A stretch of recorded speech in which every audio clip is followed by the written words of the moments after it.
catégorie de personnes-là, c'est ceux, en temps normal, qui ne se reprochent de rien. Mais il y a erreur. Il y a erreur pourquoi? Aujourd'hui, on est dans des congrégations, on est dans des lieux de famille, on est dans des lieux de prière. Mais le problème qu'on a, c'est le manque de connaissances. C'est le manque de connaissances. Et ce soir, je ne te dis pas que je connais que toi, mais je viens te dire que j'ai appris, comme tu peux aussi apprendre au travers de la Sainte Parole. Aujourd'hui, je viens personnellement indexer le christianisme. Je viens indexer ceux qui sont nés en Jésus. Je viens indexer ceux qui ont été baptisés. Mon thème ce soir, c'est le baptême en Jésus.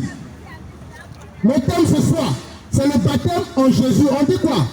La charité bien ordonnée commence par soi-même. Dans le baptême de Jésus, il y a 3 sortes de baptême. Et beaucoup de personnes connaissent cela, comme d'autres ne le connaissent pas. En Jésus, il y a 3 sortes de baptême. La Bible dit, quand ils ont croisé Jean-Baptiste, Jean-Baptiste a dit, celui-là est l'agneau. Mais il va nous baptiser de quoi? De baptême d'eau, de baptême de l'esprit et de baptême de feu. Mais la même Bible dit, pour faire pousser une graine, il faut creuser un trou. Il faut semer la graine. Mais quand on sème la graine, qu'est-ce qui se passe? La graine dans la terre doit mourir. La graine dans la terre doit mourir. Et quand la graine meurt, elle commence à pourrir. Et quand elle pourrit, elle commence à renaître. Quand la graine commence à renaître, la pomme morte, qui est sur la graine là, quitte sur la graine. Et la graine qui est morte, qui est ressuscitée, commence à grandir. Et quand la graine commence à grandir, qu'est-ce qui se passe? Elle devient un arbre. Et quand la graine devient un arbre, la graine commence à produire, donner des fruits. Et quand la graine commence à donner des fruits, elle commence à nourrir les autres. Je viens dire à quelqu'un, depuis des années tu es baptisé, mais tu n'as pas la connaissance du véritable baptême. Est-ce que, quand tu as été baptisé, quand on baptise quelqu'un, ça veut dire que j'accepte de mourir? Est-ce que tu es réellement mort? J'accepte de mourir. J'accepte de mourir. Non pas de ma volonté, parce que je meurs pour suivre la volonté de quelqu'un d'autre, qui est Jésus. Et quand tu meurs,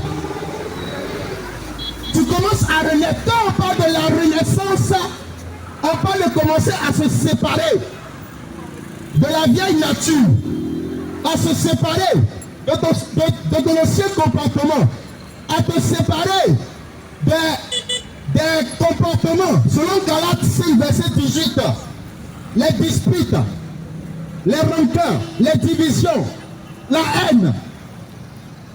Quand tu as été baptisé, est-ce que tu as commencé à te séparer? C'est vrai, tu as accepté de mourir pour vivre selon la volonté de quelqu'un d'autre. Oui, mais est-ce que tu as accepté de te séparer?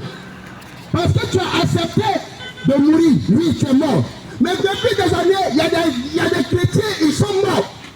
Et puis ils ne sont pas encore ressuscités. On ne meurt pas pour mourir dans le Seigneur. On meurt pour naître de nouveau. Le baptême symbolise la nouvelle naissance.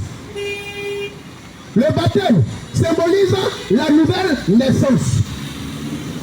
Quand tu es baptisé, tu as cherché à te dépouiller, à te déshabiller de la vieille peau, du vieux comportement, des vieilles habitudes.